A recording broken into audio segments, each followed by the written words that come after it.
দাইহাট আর কাটোয়া জংশনের মাঝে গোয়া প্যাসেঞ্জার যখন লাইন থেকে ছিটকে গেল তখন রাত প্রায় 10টা। যাত্রীদের আর্ত চিৎকারে জায়গাটা তখন এক ভয়াবহ অবস্থা। ঘুটঘুটে অন্ধকারে নির্জন প্রান্তরে রক্ত মাখা অবস্থায় কুমুদ কয়েক মুহূর্ত কি যেন চিন্তা করল। তারপর কোনো রকমে সেই ধ্বংসস্তূপ থেকে উঠে দাঁড়ালো। বাঁ হাতটা যন্ত্রণায় ছিঁড়ে যাচ্ছিল ওর। ভয়ানকভাবে কেটে যাওয়া ছাড়া হাতের হাড়ও ভেঙেছিল বোধহয়। অন্ধকারে কামরার ভেতরে কিছুই দেখা যাচ্ছিল না। মনে হলো পায়ের তলাতে বোধহয় কোনো মানুষের অচৈতন্য দেহ পড়ে রয়েছে। স্টেশন এখান থেকে অনেকটা দূরের পথ। কুমুদ হামাগুড়ি দিয়ে দরজার কাছে গেল। বাঁ হাতটা নাড়াতেই পারছিল না। ডান হাতে কোনো ক্রমে হাতড়ে হাতড়ে কামরার বাইরে এলো। ইতিমধ্যে আরও অনেক যাত্রী কামরার বাইরে বেরিয়ে পড়েছে। তাদের মধ্যে কেউ কেউ ওর মতো আহত, কেউ বা আরও বেশি। কুমুদ ওই পরিবেশে বেশিক্ষণ দাঁড়িয়ে থাকতে পারল না। হাতের যন্ত্রণা ক্রমাগত বাড়ছিল। রিলিফ ট্রেন কখন আসবে তার কোনো ঠিক নেই, আর আশেপাশের গ্রাম থেকে সাহায্য আসতে হয়তো মাঝরাত গড়িয়ে যাবে। হাঁটতে শুরু করলো কুমুদ। ধান ক্ষেত আর মাঠের মধ্যে দিয়ে হাঁটতে হবে ওকে। 2 ক্রোশ পথ পেরিয়ে তবেই ওকে পৌঁছাতে হবে শ্রীবাটি গ্রামে।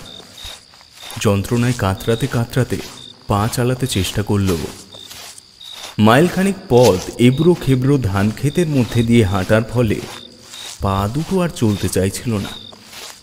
কেমন যেন টলতে লাগলো ওর পা। মাথার মধ্যে হঠাৎ কে যেন হাতুড়ি পেটতে শুরু করল। সেই মুহূর্তে হঠাৎ ভূত দেখার মতো চমকে উঠল কুমুদ। সামনেই একটা একতলা পাকা বাড়ি। হঠাৎ ধান ক্ষেতের শেষে বাড়িটা দেখে খানিকটা আশার আলো দেখতে পেল। তেষ্টায় বুকের ছাতি ফেটে যাচ্ছিল। আর কিছু না হোক, ওই বাড়িতে 1 গ্লাস জল নিশ্চয়ই পাওয়া যাবে। বাড়িটার সামনে এসে বাড়তি শক্তি এলো বুকে। বাড়িটা বসত বাড়ি নয়, ডাক্তারখানা। দরজার ওপরে ছোট্ট একটা সাইনবোর্ডে লেখা দাতব্য চিকিৎসালয়, কিন্তু ডাক্তারখানার দরজা বন্ধ।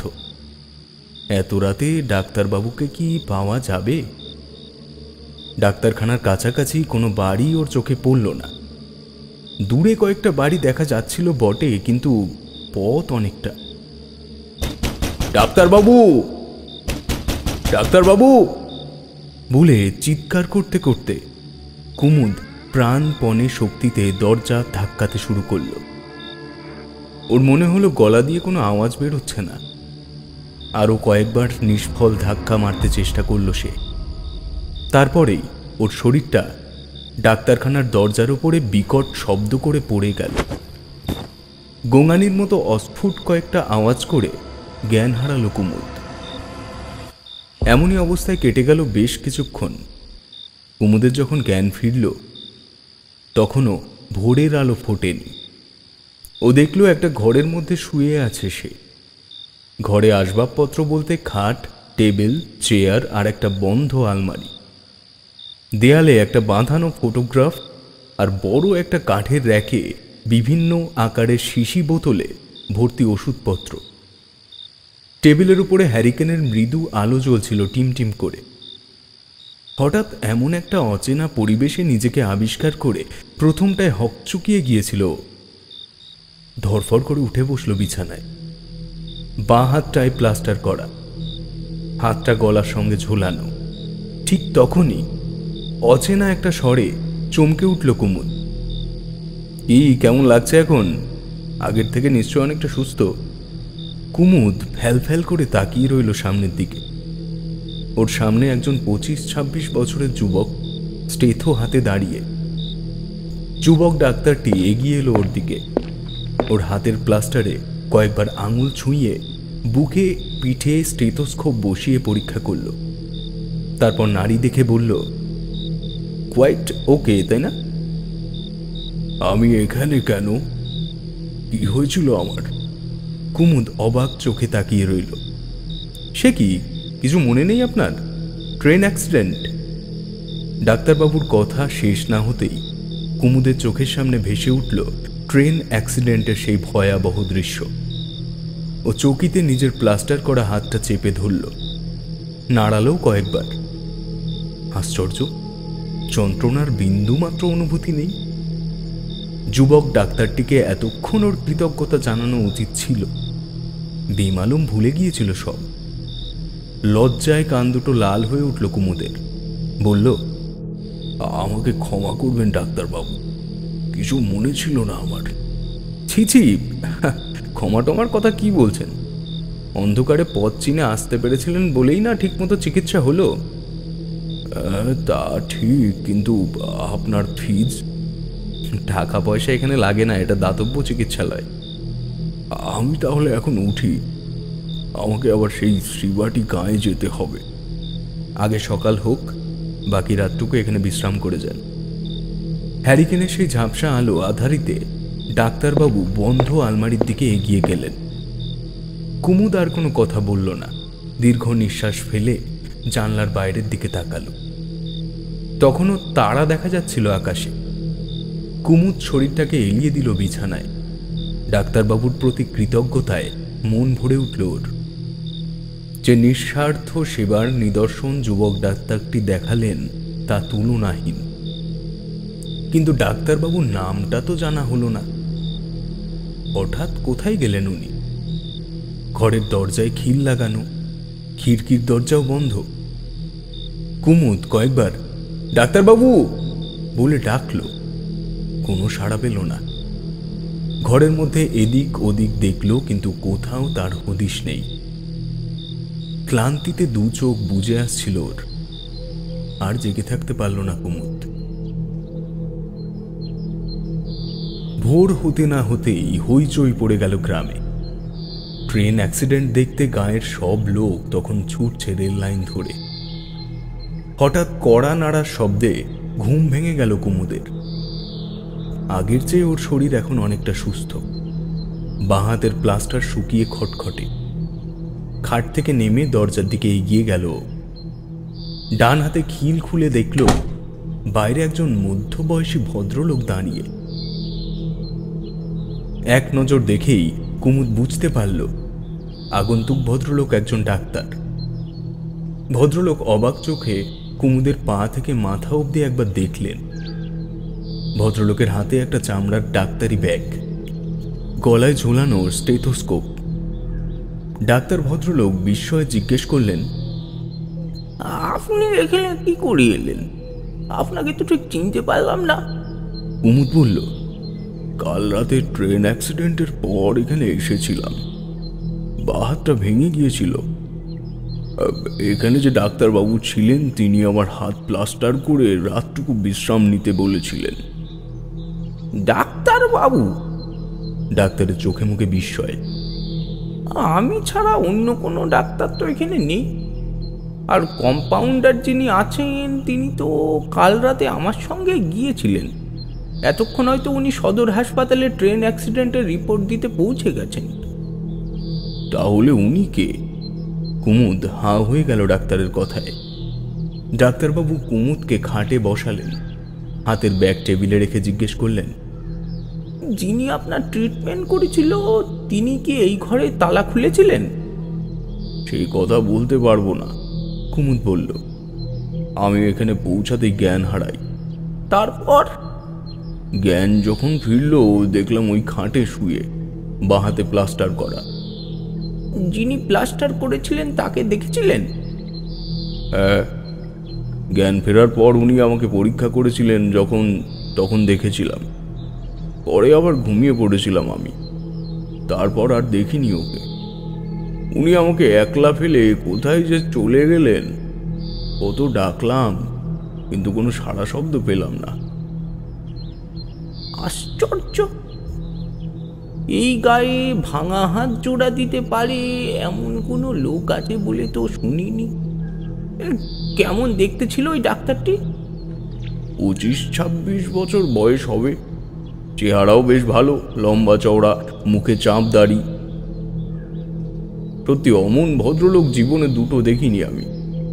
ট্রিটমেন্ট করলেন, অথচ একটা পয়সাও নিলেন না আমার থেকে। বললেন এটা দাতব্য চিকিৎসালয়। বলে ডাক্তারবাবু ঝিম মেরে বসে রইলেন কিছুক্ষণ।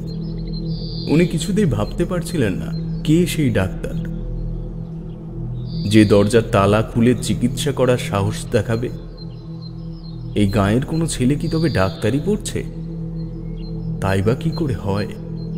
গায়ের সকলেই ওকে শ্রদ্ধা ভক্তি করে, আর এই সুখবরটা ওকে কেউ জানাবে না? গয়া প্যাসেঞ্জারের অ্যাক্সিডেন্টের খবর শুনে মানবিকতার খাতিরে ওকে দৌড়াতে হয়েছিল আহত যাত্রীদের প্রাথমিক চিকিৎসা করার জন্য। রেলের রিলিফ ট্রেন এলো সেই ভোরবেলা, নইলে আরও আগে হয়তো উনি ফিরতে পারতেন। চাক্ষুষ দেখতে পেতেন যুবক ডাক্তারটিকে। গেলই বা কোথায় সে? এই লোকটা বানানো গল্প বলছে না তো? কোনো বদমতলবে ঘরে ঢোকেনি তো? এদিকে লোকটার চেহারা আর জামা কাপড়ের রক্ত দেখে মনে হচ্ছে সত্যি সত্যি ট্রেন অ্যাক্সিডেন্ট থেকে বেঁচে ফিরেছেন। কুমুদ চুপচাপ বসেছিল।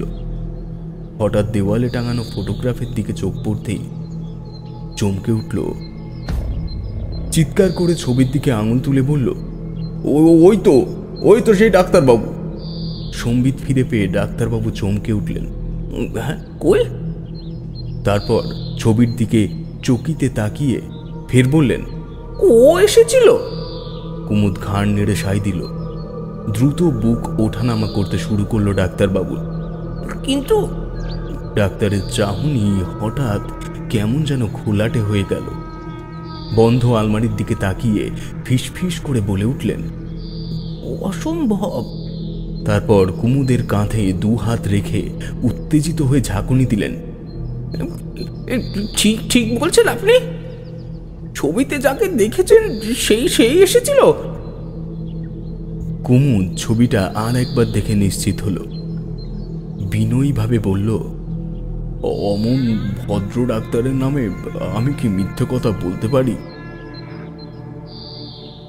অজ্ঞান অবস্থা থেকে তুলে এনে উনি যেভাবে আমার চিকিৎসা করলেন তা কি আমি ভুলতে পারি? অভিভূত কুমুদ। ডাক্তারবাবু বোবার মতো নিশ্চুপ। কুমুদ ফের জিজ্ঞেস করল, কি ব্যাপার বলুন তো? এই ছবিটা কার?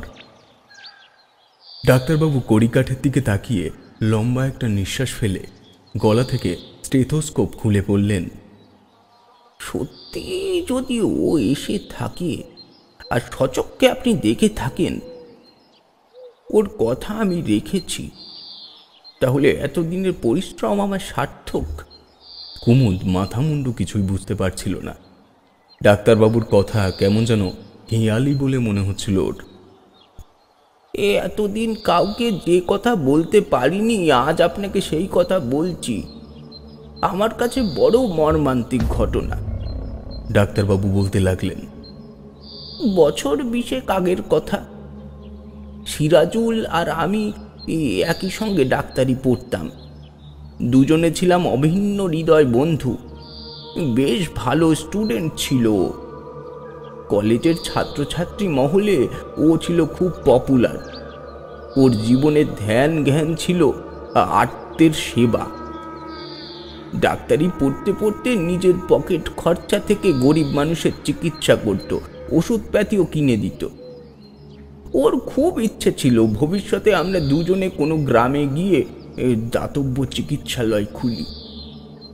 কিন্তু কি যে হলো, ঘটনাটা হঠাৎই ঘটে গেল জানো। মাত্র 3 দিনের জ্বরে সিরাজুল চলে গেল আমাদের ছেড়ে। ডাক্তারি শাস্ত্রের কোনো বিদ্যাই ওকে বাঁচাতে পারল না। তখন আমার 4th ইয়ারে পড়তাম। ডাক্তার হওয়ার হলো না সিরাজুলের। কলেজে এমন কোনো স্টুডেন্ট বা ডাক্তার ছিল না যে ওর জন্য চোখের জল ফেলেনি।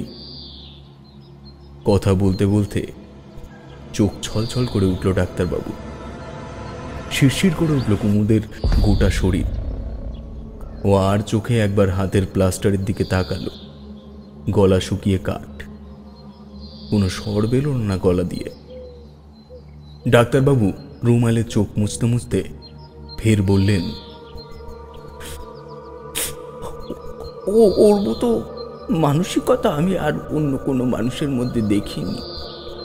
মৃত্যুর কয়েক মিনিট আগে আমাকে দুহাত ধরে অনুরোধ করেছিল ওর কঙ্কালটা যেন ডাক্তারি স্টুডেন্টের ব্যবহারের জন্য কাজে লাগাই। সিরাজুলের মৃত্যুর বছরখানেক পরে আমি ওর কবর থেকে কঙ্কালটা চুপি চুপি তুলে এনেছিলাম, কিন্তু কোনো হাসপাতালে দেইনি। বন্ধুপ্রীতি আমাদের দুজনের কাছছাড়া করতে পারিনি। এই দাতব্য চিকিৎসালয়ে ওকে লুকিয়ে রেখেছি আমি। ভয়ে শিউরে উঠল কুমুদ। ডাক্তারবাবু ধীর পায়ে বন্ধ আলমারির দিকে এগিয়ে গেলেন। আলমারির পাল্লা খুলে দাঁড়িয়ে রইলেন কিছুক্ষণ। কুমুদ উকি মেরে দেখল আলমারির মধ্যে একটা কঙ্কাল আংটায় ঝোলানো রয়েছে। কঙ্কালটা চোখে পড়তেই ঠকঠক করে কেঁপে উঠল। মনে হলো শির দ্বারা বেয়ে একটা ঠান্ডা স্রোত নেমে গেল। বৌ বৌ করে ঘুরতে লাগলো মাথা। পা দুটো ভারী হয়ে গেল খুব। বিড়বিড় করতে করতে ফের জ্ঞান হারালো কুমুদ।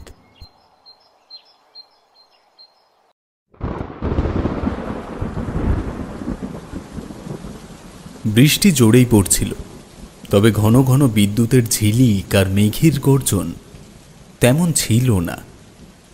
তবু আমি বৃষ্টিতে ভিজতে ভিজতে গন্তব্যস্থলের দিকে না এগিয়ে বৃষ্টি আসার অপেক্ষায় এক জীর্ণ চালা ঘরের বারান্দায় দাঁড়িয়েছিলাম। সে ঘরের চেহারাই বুঝিয়ে দিল দীর্ঘকাল তা ব্যবহৃত হয় না, তাই গৃহস্থের দেখা পাওয়ার আশা করা বৃথা। সে আশা আমি করছিলাম না। তবে আমারই মতো আর এক পথচারী এসে দাঁড়িয়েছিলেন সেখানে। আমাকে দেখে বলছিলেন, আমার হাতে তবু লেডিস ছাতা আছে, আপনার হাতে তো তাও দেখছি না। বলেছিলাম, তা ঠিক, বৃষ্টিটা হঠাৎই এলো, আর এমন বৃষ্টি থামেও না। আপনার অপেক্ষা না করে উপায় নেই। একটু হেসেই বলেছিলাম, আপনি অপেক্ষা করার জন্য এলেন কেন মশাই? কি বা শুকনো রাখতে পেরেছেন মাথাটি ছাড়া? খুব সত্যি কথা, এখন ভিজে জামা কাপড়ে দাঁড়িয়ে থাকার অর্থ শরীরের আরও ক্ষতি করা। তাহলে চলেই যাই। আসলে অভ্যাসবশত এসে দাঁড়িয়ে পড়েছিলাম আর কি। বলতে বলতে পথচারী আবার ছাতা মেলে যতটা সম্ভব তাড়াতাড়ি পা চালিয়ে চলে গিয়েছিলেন। আমি একা দাঁড়িয়ে দাঁড়িয়ে বৃষ্টির গান গাইছিলাম। না গাইলেই বুঝি ভালো হতো। আরও কালো কালো মেঘ এসে জুটেছিল আকাশে। আর সে কি বৃষ্টি! রাত নামার আগেই চরাচর অন্ধকারে ডুবে গিয়েছিল। আমি সাহসী বলেই বরাবর সুবিদিত, তবু যেন কিসের আক্রমণে শরীরে একটা কম্পন অনুভব করছিলাম। চারিদিকে ম্যালেরিয়ার দাপট ঠিকই, তাহলেও ভয়েই আমি আক্রান্ত হয়েছিলাম। চেমাগুড়ি আমার কাছে নতুন গ্রাম। তার পথঘাট, ঘরবাড়ি, মানুষজন সবই আমার কাছে নতুন। যে পথচারীর সঙ্গে কথা হয়েছিল তিনিও আমার কাছে অপরিচিত। সম্প্রতি সেখানে আমার চাকরি উপলক্ষে বদলি হয়ে আসা। কারো সঙ্গে ব্যক্তিগত সম্পর্ক গড়ে ওঠার সুযোগ তখনও অনাগত। এমন অবস্থায় তুমুল বৃষ্টিপাতের মধ্যে অন্ধকার বলে জনশূন্য পথে নির্জন চালাঘরের বারান্দায় দাঁড়িয়ে থাকাটা মোটেই স্বস্তিকর মনে হচ্ছিল না। দিন কয়েক আগে সর্দি জ্বরে ভীষণ কষ্ট পেয়েছিলাম।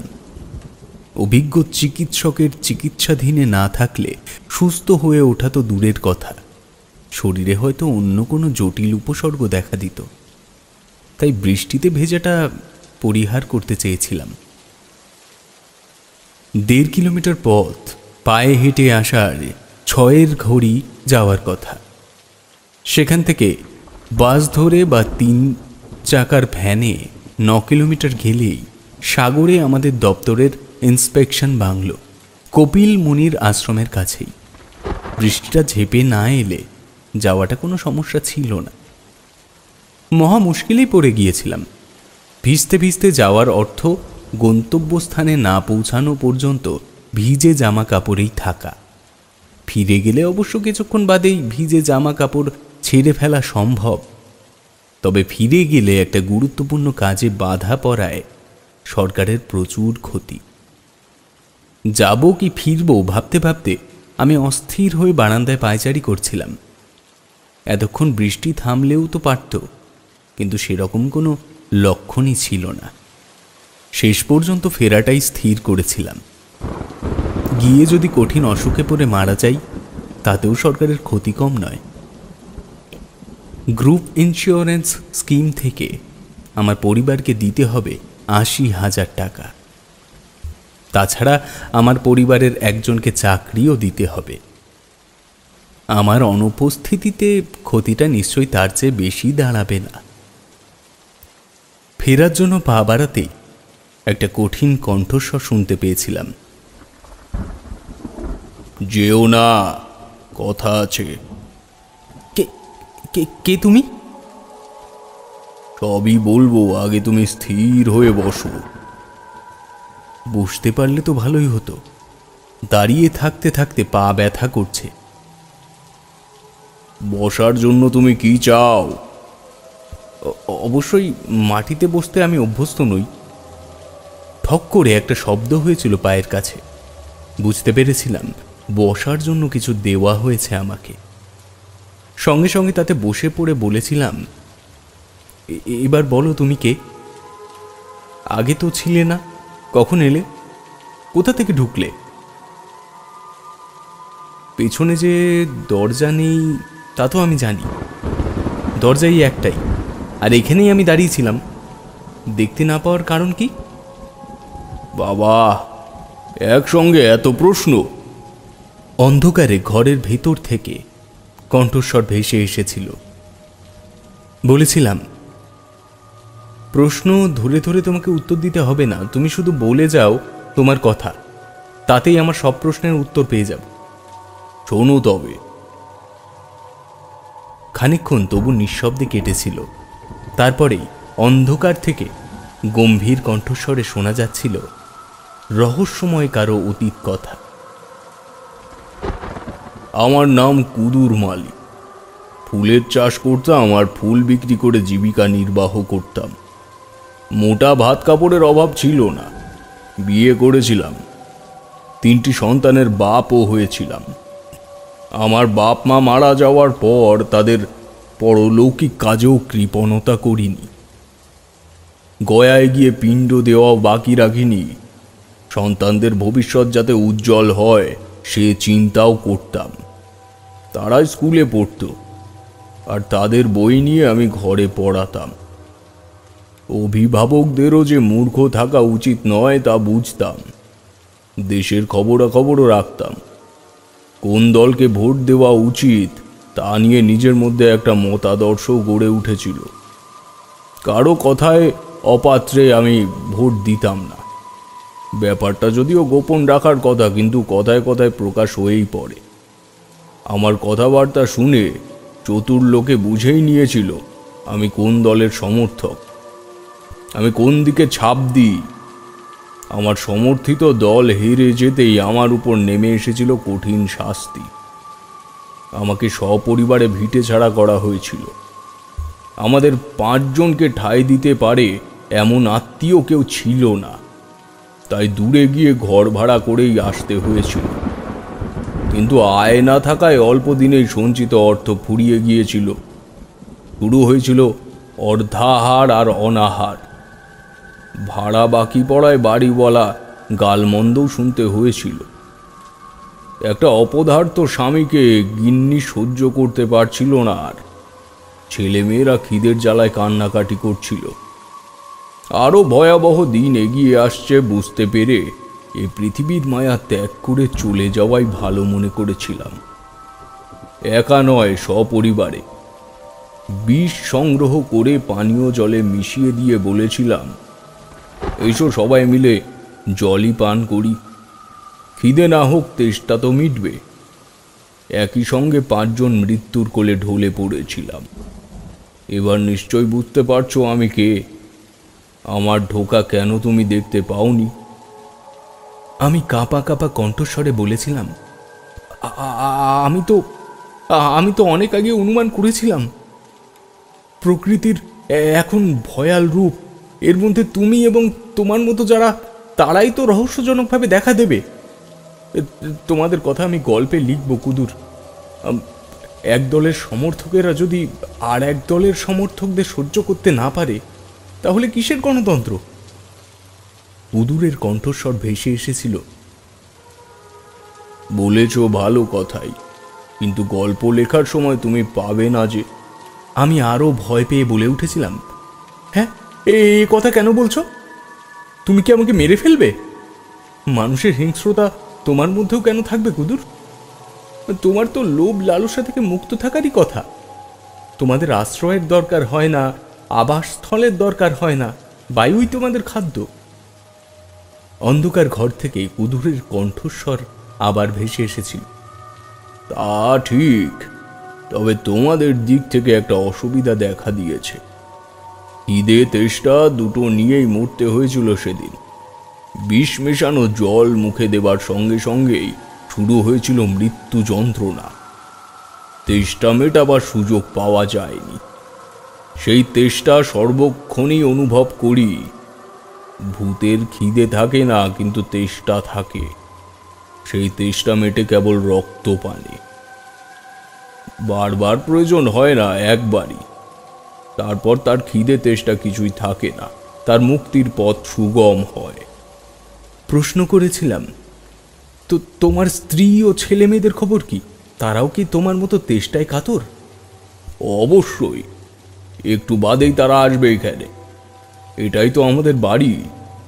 বিরোধী দলের লোকেরা আমাদের ভিটে ছাড়া করলেও এই আশাটা বন্ধ করতে পারিনি। কুদুর, কুদুর, আমি আর্তনাদ করে বলে উঠেছিলাম, তারপর বুঝি তোমরা পাঁচজনে মিলে আমার শরীরে রক্ত চুষতে থাকবে? বুঝতে তোমার ভুল হয়নি। ভূতের আর মৃত্যু হয় না, কিন্তু তার কণ্ঠ থাকে। সে কণ্ঠ থেকে অব্যাহতি সে নেবেই। কুদুরের কথাগুলি আমার কানের কাছে যেন বিষধর সাপের মতো হিসহিস করছিল। ভয়ে আমি কুঁকড়ে যাচ্ছিলাম, তবে বুঝতে পারছিলাম এত ভয় পেলে আমার চলবে না।